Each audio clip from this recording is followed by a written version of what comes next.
Thaba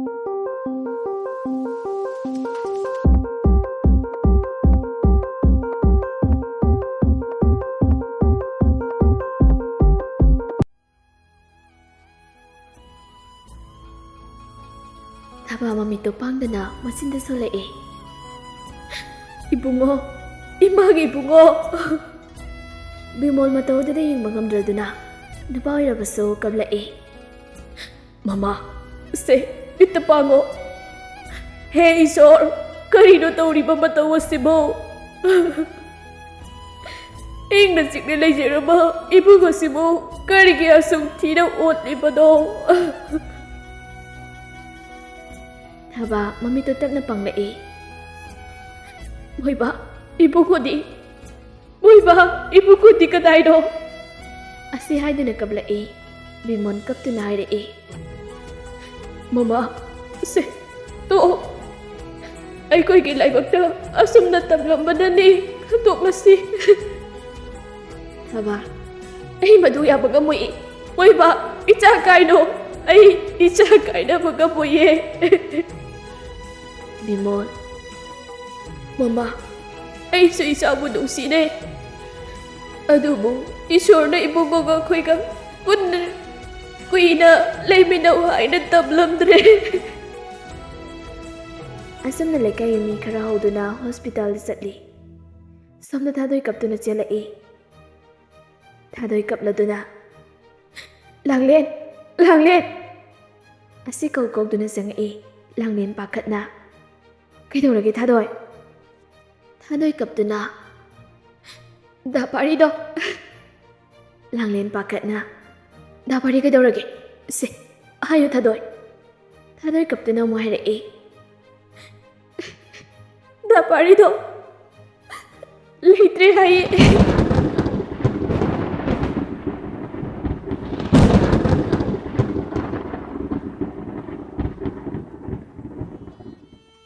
Langlen. Ha? Dapari bo.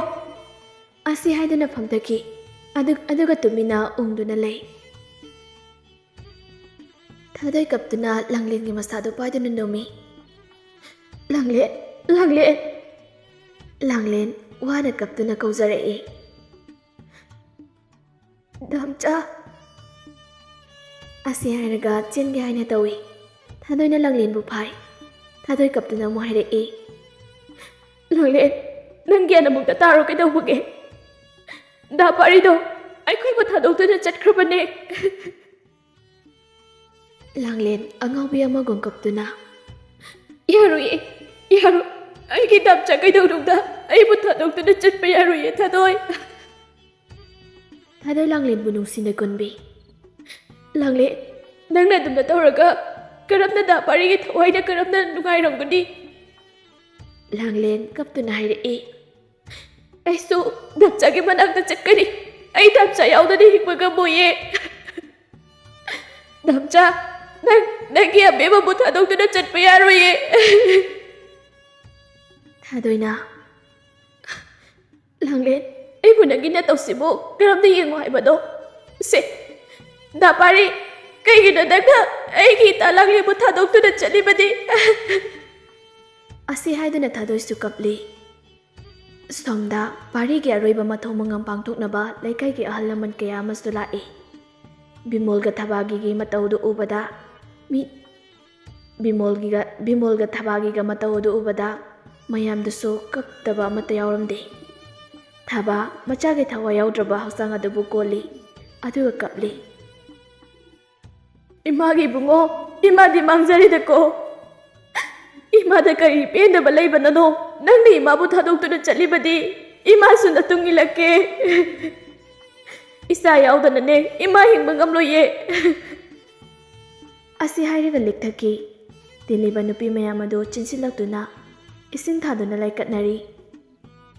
Tanjadu da Langlen thadoy ga so laami. Pari gi thawa yaw draba hangsang adugi manakta tapna changsilai. Aduga Thawai yawdraba haksang dugi manakta famthaduna. Langlen pari da munna yengduna mamita pina pungso chotladuna. Damcha, kaygina nagna sida hiptuna leiribase se hokalo asi haidana masadu nomi thadoi su langlen gi manakta sangsilaktuna langlen bu themjinbi langlen waraba khonjel da haire e damcha nang gai bu nuksitrabo damcha nang kaurabo nang nai bu thadok loi hairabadai ne abi ba leibai damcha leibani haibadai ne aduga kai gido kasi ai bu thadok tu na chatni ba tanjadada bimol janga e langlen gi mataw do yeng bangamdraduna bimon kaplaga ibema masi pumna maksai nongda bai nongdong khoni khala si ibema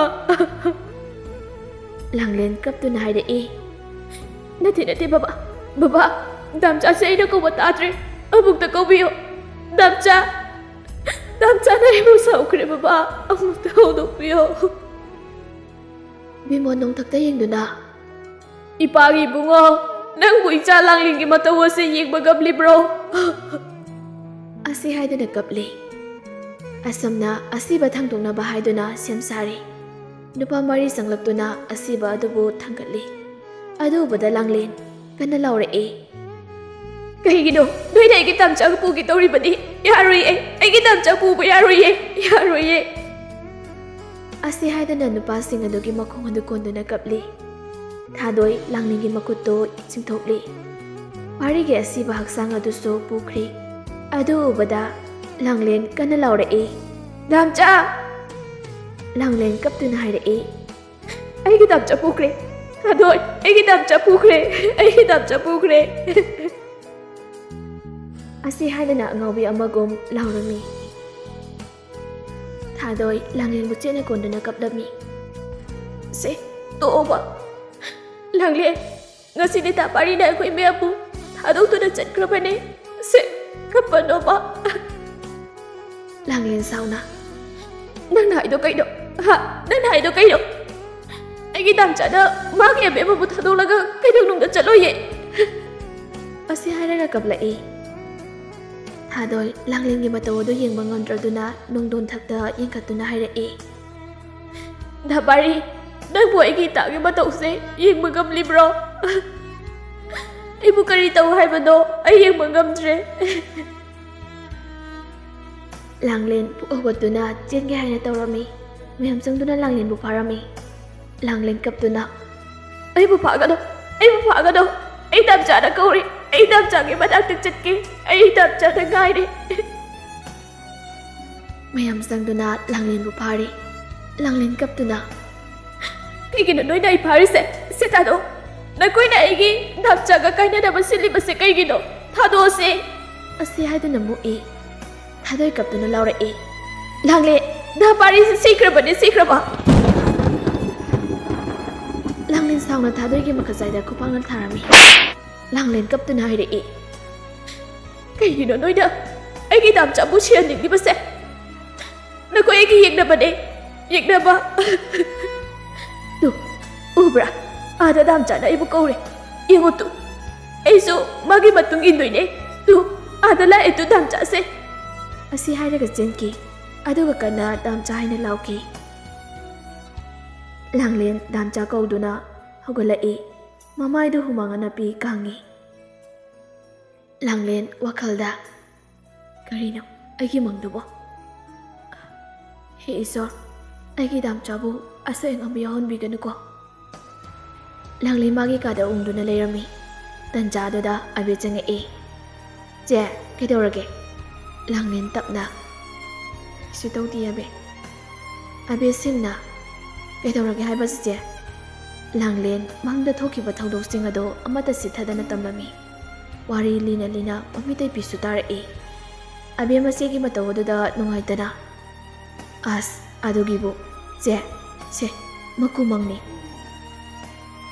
langlen mapi sinthaduna abe thawdokse taibangda asingba thokadi chedi yang wagani abena je mangai sidi mangni adugi damakta adu wari kaigino se kapkano ba aigi chedi kappa paksa deba asi hadina mapi du taithokpi tanjada da pari call tore e ꯑꯗꯨꯕꯗ ꯂꯥꯡꯂꯦꯟ ꯄꯥꯈꯠꯄ ꯈꯔ ꯄꯪꯈꯩ ꯐꯩ ꯑꯕꯦ ꯅꯣꯛꯇꯨꯅ ꯄꯟꯕꯒ ꯌꯥꯗꯦ two phone ꯂꯥꯛꯑꯦ ꯍꯥꯏꯕ ꯂꯥꯡꯂꯦꯟ ꯅꯣꯛꯇꯨꯅ ꯆꯠꯂꯣ ꯆꯣ ꯑꯁꯤ ꯍꯥꯏꯗꯨꯅ ꯑꯕꯦꯕꯨ ꯇꯥꯜꯂꯤ ꯑꯕꯦ ꯃꯥꯏ ꯅꯨꯄꯥ ꯐꯣꯟ ꯂꯥꯛꯄꯗꯩ ꯇꯥꯟꯕꯤꯒ ꯇꯧꯏꯅꯦ ꯌꯥꯝ ꯂꯩꯅꯤꯡꯕꯒ ꯃꯥꯟꯕ꯭ꯔꯣ ꯂꯩꯖꯅꯤꯡꯗꯦ ꯑꯁꯤ ꯍꯥꯏꯔꯝꯃꯒ ꯆꯠꯈꯤ ꯂꯥꯡꯂꯦꯟ ꯐꯣꯟ ꯑꯗꯨ ꯄꯥꯏꯈꯠꯂꯤ ꯑꯗꯨꯒ ꯄꯥꯈꯠꯅ ꯍꯪꯉꯤ ꯗꯥꯝꯆꯥ ꯅꯪ ꯀꯩꯝ ꯇꯧꯗꯕ꯭ꯔꯥ ꯋꯥꯔꯤ ꯉꯛꯅ ꯀꯩꯗꯧꯔꯒꯦ ꯑꯩ ꯀꯩꯝ ꯇꯧꯗꯦ ꯑꯕꯦꯝꯃ ꯂꯥꯡꯂꯦꯟ ꯁꯣꯔ ꯁꯥꯡꯅ ꯍꯣꯟꯗꯣꯛꯏ ꯑꯗꯨꯒ ꯅꯣꯛꯐꯦꯠ ꯇꯧꯅ ꯁꯨꯝ ꯍꯪꯕꯅꯤꯗ ꯗꯥꯝꯆꯥ ꯂꯥꯡꯂꯦꯟ ꯃꯥꯒꯤ ꯃꯪꯗꯨꯒꯤ ꯋꯥꯔꯤꯗꯨ ꯂꯤꯔꯝꯗꯦ ꯃꯔꯝꯗꯤ ꯑꯁꯤꯒꯨꯝꯕ ꯃꯪ ꯑꯁꯤ ꯃꯁꯥꯗ ꯇꯝꯂꯝꯕ ꯐꯠꯇꯦ ꯃꯁꯥꯗ ꯇꯝꯕ ꯐꯠꯇꯦ ꯍꯥꯏꯅꯔꯝꯃꯤ ꯄꯥꯔꯤ ꯅꯣꯛꯐꯦꯠ ꯇꯧꯗꯨꯅ ꯑꯩꯒꯤꯗꯃꯛꯇ ꯌꯥꯝ ꯈꯟꯕꯤꯕ ꯌꯥꯝꯅ ꯅꯨꯡꯁꯤꯔꯦ ꯂꯥꯡꯂꯦꯟ ꯏꯁ ꯍꯧꯖꯤꯛꯇ ꯅꯨꯡꯁꯤꯔꯛꯏꯔꯣ ꯍꯥꯏꯁꯦ ꯗꯥꯝꯆꯥ ꯄꯥꯔꯤ ꯅꯣꯛꯐꯦꯠ ꯇꯧꯗꯨꯅ ꯍꯥꯏꯔꯛꯏ ꯅꯨꯡꯁꯤꯕꯕꯨꯗꯤ ꯀꯨꯏꯔꯦꯗ ꯑꯗ ꯅꯨꯡꯁꯤꯅ ꯈꯔ ꯌꯥꯝꯅ ꯅꯨꯡꯁꯤ ꯍꯥꯏꯔꯛꯄ ꯂꯥꯡꯂꯦꯟꯅ ꯊꯥꯖꯈꯤꯗ꯭ꯔꯦꯗ ꯑꯩꯗꯤ ꯌꯥꯝꯅꯅꯦ ꯊꯥꯖꯗ꯭ꯔꯗꯤ ꯊꯣꯛꯂꯛ ꯆꯠꯂꯁꯤ ꯉꯝꯈꯤꯔꯣꯏꯀꯣ ꯑꯩꯈꯣꯏ ꯃꯇꯤꯛ ꯆꯥꯗ꯭ꯔꯤꯐꯥꯎ ꯑꯦꯛ ꯁꯥꯎꯅꯤꯡꯉꯛꯄ ꯑꯗꯣ ꯅꯣꯏ ꯆꯥꯛ ꯊꯣꯡꯂꯕꯣ ꯂꯥꯡꯂꯦꯟꯅ ꯊꯣꯡꯗ꯭ꯔꯤ ꯅꯪ ꯆꯥꯄꯝ ꯍꯥꯏꯔꯣ ꯑꯁꯤ ꯍꯥꯏꯅ ꯐꯥꯒꯤ ꯇꯧꯔꯝꯃꯤ ꯌꯥꯝ ꯄꯤꯖꯅꯤꯡꯕ ꯃꯥꯜꯂꯤꯗ ꯄꯤꯖꯅꯤꯡꯕꯩ ꯋꯥꯗꯤ ꯌꯥꯝ ꯄꯤꯖꯅꯤꯡꯈ꯭ꯔꯖꯥꯠꯅꯤ ꯄꯥꯔꯤ ꯅꯣꯛꯐꯦꯠ ꯇꯧꯖꯩ ꯑꯗꯣ ꯆꯥꯛ ꯆꯥꯔꯝꯈꯤꯅꯨꯀꯣ ꯑꯩ ꯍꯣꯔꯦꯟ ꯏꯟꯁꯥꯡ ꯊꯤꯜꯂꯛꯀꯦ ꯑꯁ ꯅꯨꯡꯗꯥꯡꯁꯤꯗ ꯇꯜꯂꯤꯆꯣ ꯄꯥꯔꯤ ꯀꯩꯗꯧꯒꯦ ꯅꯨꯡꯗꯥꯡ ꯑꯣꯏꯔꯒ ꯅꯪ ꯊꯣꯛꯂꯛꯄ ꯇꯜꯂꯦ ꯍꯥꯏꯔꯣ ꯑꯗꯨ ꯑꯣꯏꯒꯅ ꯑꯩ ꯆꯪꯉꯛꯀꯦ ꯂꯥꯡꯂꯦꯟ ꯄꯥꯈꯠꯅ ꯆꯪꯂꯛꯀꯅꯨꯀꯣ ꯗꯥꯝꯆꯥ ꯄꯥꯔꯤ ꯀꯩꯒꯤ ꯑꯩꯗꯤ ꯆꯪꯉꯛꯀꯅꯤ ꯍꯥꯏꯁꯤꯅꯤ ꯗꯥꯝꯆꯥ ꯅꯪꯕꯨ ꯏꯀꯥꯏꯕꯒ ꯀꯩꯝꯇ ꯐꯥꯎꯗ꯭ꯔꯕꯣ ꯀꯩꯗꯧꯕꯒꯤ ꯏꯀꯥꯏꯗꯣꯏꯕ ꯅꯍꯥꯟꯋꯥꯏ ꯅꯣꯏꯗꯒ ꯆꯥꯛ ꯑꯗꯨꯝ ꯆꯥꯔꯝꯃꯤꯗꯨꯗꯤ ꯑꯗꯨꯅ ꯏꯀꯥꯏꯗꯦ ꯂꯥꯡꯂꯦꯟ ꯑꯁ ꯑꯗꯨꯗꯤ ꯏꯕꯥꯅꯤ ꯀꯣꯏꯁꯨ ꯀꯣꯏꯅꯗꯅ ꯄꯥꯔꯤꯅ ꯍꯧꯖꯤꯛ ꯀꯣꯏꯅꯔꯦ ꯈꯪꯂꯤꯁꯦ ꯑꯕꯦꯒ ꯊꯥꯗꯣꯏꯒ ꯈꯛꯇꯅꯤ ꯑꯗꯨ ꯑꯣꯏꯔꯁꯨ ꯏꯀꯥꯏꯖꯩꯀꯣ ꯑꯩ ꯄꯥꯔꯤꯅ ꯑꯩꯗꯤ ꯈꯪꯗꯦꯀꯣ ꯊꯤꯜꯂꯛꯇꯣꯏꯅꯤ ꯑꯗꯣ ꯆꯥꯛ ꯆꯥꯔꯝꯈꯤꯅꯨ ꯑꯩ ꯍꯣꯔꯦꯟ ꯂꯥꯛꯇꯣꯏꯅꯤꯀꯣ ꯂꯥꯡꯂꯦꯟ ꯗꯥꯝꯆꯥ ꯅꯪꯁꯤꯗꯤ ꯑꯅꯝ ꯌꯥꯝꯅ ꯀꯜꯂꯤ ꯄꯥꯔꯤ ꯅꯣꯛꯐꯦꯠ ꯇꯧꯅ ꯑꯩꯅ ꯑꯗꯨꯝ ꯀꯜꯂꯤꯁꯦ ꯑꯩꯈꯣꯏ ꯑꯕꯦꯕꯅ ꯇꯝꯕꯤꯔꯤꯅꯤ ꯑꯅꯤꯗꯨ ꯅꯣꯛꯆꯩ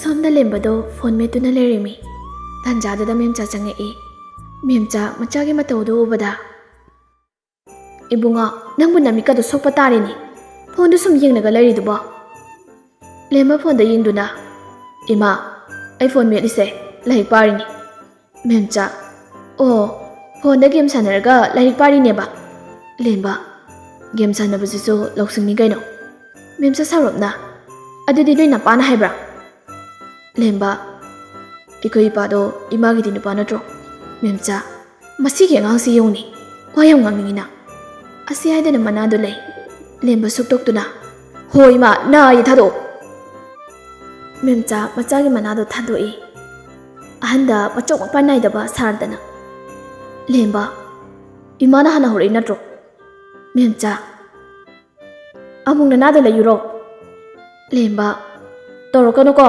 ꯏꯃꯥ ꯄꯥꯕꯨꯡꯗ ꯍꯥꯏꯗꯣꯛꯁꯅꯤ ꯃꯦꯝꯆꯥ ꯃꯆꯥꯗ ꯅꯨꯡꯁꯤꯅ ꯌꯦꯡꯂꯒ ꯏꯃꯥꯒꯤ ꯏꯕꯨꯡꯉꯣ ꯅꯪꯕꯨ ꯒ꯭ꯌꯥꯟ ꯑꯃꯨꯛꯇꯗꯤ ꯇꯥꯔꯣ ꯀꯩꯗꯧꯕꯒꯦ ꯂꯦꯝꯕ ꯑꯩꯗꯤ ꯒ꯭ꯌꯥꯟ ꯇꯥꯏꯅ ꯏꯃꯥꯅꯦ ꯇꯥꯗ꯭ꯔꯤꯁꯦ ꯃꯦꯝꯆꯥ ꯑꯩꯅ ꯀꯗꯥꯏꯗ ꯇꯥꯗ꯭ꯔꯤꯕ ꯂꯦꯝꯕ ꯃꯆꯥ ꯄꯥꯈꯪ ꯐꯥꯔꯕꯁꯤꯗ ꯑꯩꯕꯨ ꯅꯥ ꯂꯩꯕꯩ ꯃꯦꯝꯆꯥ ꯅꯣꯛꯇꯨꯅ ꯏꯕꯨꯡꯉꯣ ꯏꯃꯥꯒꯤ ꯃꯤꯠꯇꯗꯤ ꯅꯪꯁꯦ ꯉꯔꯥꯡꯗꯒꯤ ꯑꯉꯥꯡ ꯑꯣꯏꯅ ꯑꯗꯨꯝ ꯎꯏꯅꯦ ꯂꯦꯝꯕ ꯏꯁ ꯑꯩꯕꯨ ꯑꯉꯥꯡ ꯀꯥꯏꯅ ꯈꯔ ꯂꯩꯔꯗꯤ ꯅꯨꯄꯤ ꯆꯦꯜꯂꯗꯧ ꯃꯦꯝꯆꯥ ꯃꯃꯤꯠꯇ ꯁꯪꯗꯣꯛꯇꯨꯅ ꯍꯥꯏꯔꯛꯏ ꯀꯔꯤ ꯅꯪꯗꯤ ꯀꯔꯤ ꯁꯨꯔꯒ ꯊꯥꯛꯇꯣꯏꯕ ꯅꯨꯄꯤꯗꯣ ꯂꯦꯝꯕ ꯊꯧꯁꯥꯗꯅ ꯈꯨꯝꯂꯛꯏ ꯀꯩꯅꯣ ꯂꯟ ꯊꯨꯝ ꯃꯌꯥꯝ ꯑꯃ ꯂꯩꯁꯤꯗꯤ